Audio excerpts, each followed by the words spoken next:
Le mouvement rectiligne uniforme. Alors tout d'abord la vitesse dans un MRU, donc nous allons voir ce que ça veut dire en fait MRU tout au long de ce chapitre.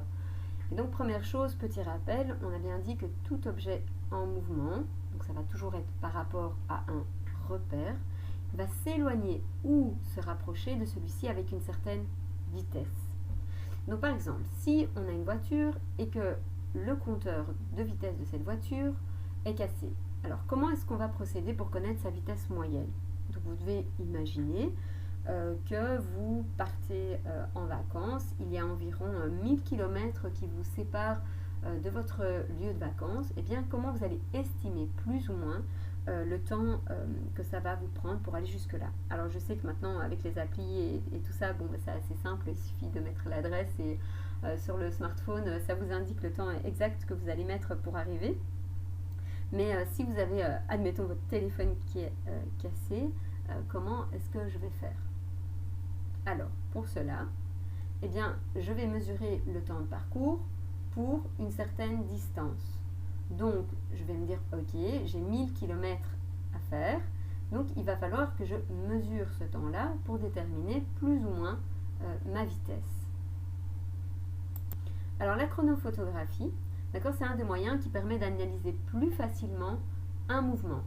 Donc, qu'est-ce que ça veut dire chronophotographie? Alors d'abord, chrono. On entend dans le terme chrono, chronomètre, mètre, qui veut dire la mesure du temps. Donc, chrono veut dire le temps. Photo, alors dans le terme photo, d'ailleurs photographie, donc vous savez ce que ça veut dire une photographie, on entend aussi le mot graphie, donc on va peut-être d'abord commencer par celui-là. Donc graphie, par exemple, vous avez aussi le mot géographie, donc géo qui veut dire terre, graphie, ben en fait c'est une image de la terre, donc graphie veut dire image. Et photo, on entend dans le terme photo, qui est le terme aussi de photon, qui est en fait une particule lumineuse. Donc chrono, le temps, photo, lumière, puisque vous savez que effectivement une photographie c'est une image qui est donnée grâce à la lumière. Donc chrono, chronomètre, mesure du temps, donc chrono est le temps, photo signifie lumière, graphie signifie image. Donc la chronophotographie, c'est l'image prise d'un mobile à intervalles de temps réguliers. Donc voici la chronophotographie d'une voiture. Donc en fait, qu'est-ce qu'on remarque? C'est qu'en fait, toutes les 0,03 secondes, on a une photo. Et puis ces photos ont été compilées pour pouvoir donner cet exemple.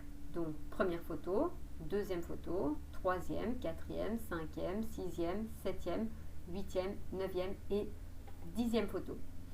Donc ces photos ont été prises à intervalles de temps réguliers, c'est-à-dire toutes les 0,03 secondes. Donc ce que je vais vous demander de faire, c'est de tracer un point qui correspond à l'endroit où se situe chaque fois la jante arrière droite sur la chronophotographie du mouvement de la voiture. Donc, par exemple ici j'ai le A, et bien je vais donc avoir un premier point que je vais remettre ici donc dans le cadre. Donc voilà le premier point, on voit qu'il va donc aller directement en dessous. Pour pouvoir faire ceci, je vous conseille donc d'avoir une latte sous la main et de mettre pause afin de pouvoir réaliser l'exercice.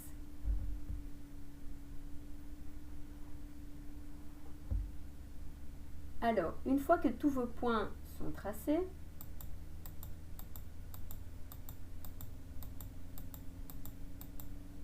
voilà, on constate quoi?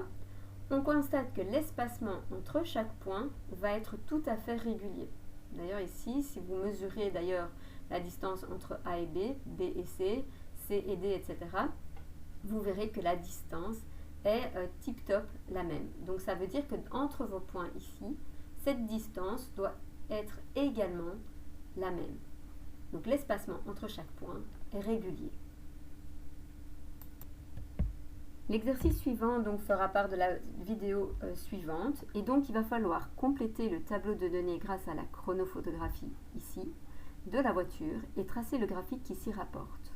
Donc pour ce faire, je vous propose de regarder la vidéo suivante.